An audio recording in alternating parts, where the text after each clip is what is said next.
And now to our special series we're calling The New Middle Age. As we get older, it's kind of easy to let family and professional obligations get in the way of friendships.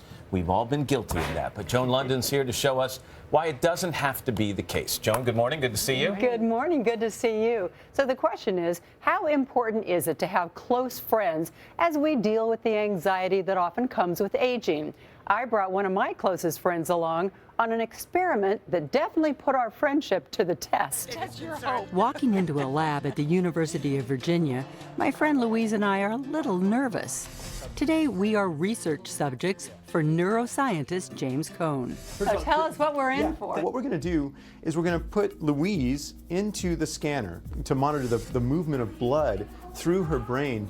We're really interested in how people sort of regulate their anxiety, how the people deal with their anxiety. And to do that, of course, we have to create anxiety. Coan and his team strap electrodes onto Louise's ankle. You're going to see two symbols. One is a blue circle and one is a red X. And when you see the red X, there's a 20% chance you'll receive an electric shock on your ankle. Oh, so it might not come. It might not come, so she'll never know. And so what we're creating is this uncertainty. And we do that because we're really trying to create the kind of anxiety that we experience in actual life. We're never really sure whether something's going to happen or not. Louise's anticipatory anxiety will be measured as she faces the threat of the shock alone, holding my hand, and holding the hand of a stranger. I think of Joan always when anything comes up. We've been friends since my daughter Lindsay met Louise's son Evan almost 15 years ago, and now we share a granddaughter. That was Lindsay's hair.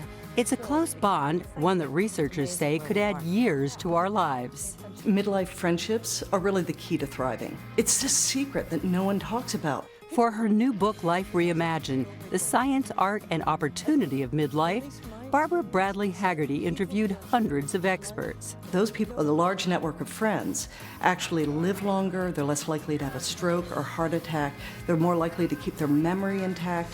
Studies show that lack of social connections can cause as much harm as smoking 15 cigarettes a day.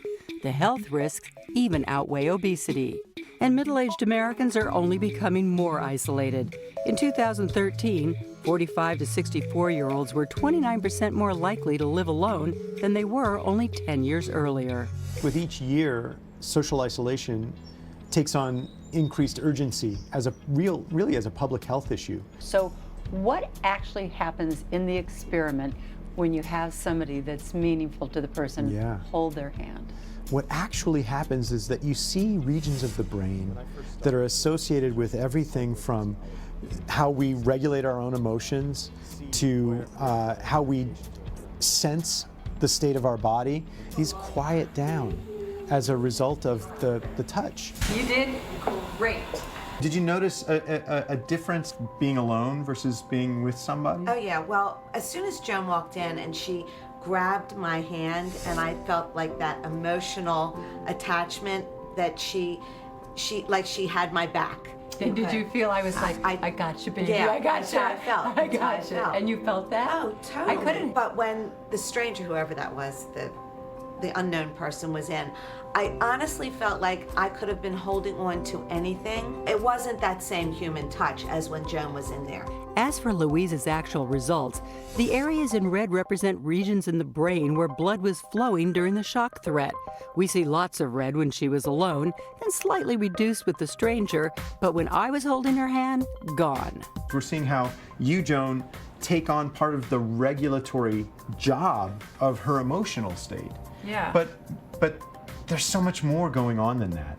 When you have these relationships, you literally think differently. You perceive the world differently when you're embedded within that supportive social network. Proof that sharing your burden with friends really does lighten your load. I'm glad it's over there. Next time, let's do something a little more fun. Oh, the electric shock wasn't fun. We should also note that quality relationships are just as important for men as they are for women. It's kind of like an investment that we should all make in our happiness and our health. Isn't Can you that hold my hand, please? Exactly. We call it the Just Joan watching effect. that, I really did. Very cool stuff. Yeah. And we don't think about that as being so important to our health. But when all that blood's going up to your brain, it's not growing hair. Why would you do that? It's Why not- would you look at me at a good It's moment? not fixing Joan, sorry, your give it to me right there, okay? You could have looked over there, too. Wow. Hi, This went south very quickly, Joan. Thank you. Appreciate it. And to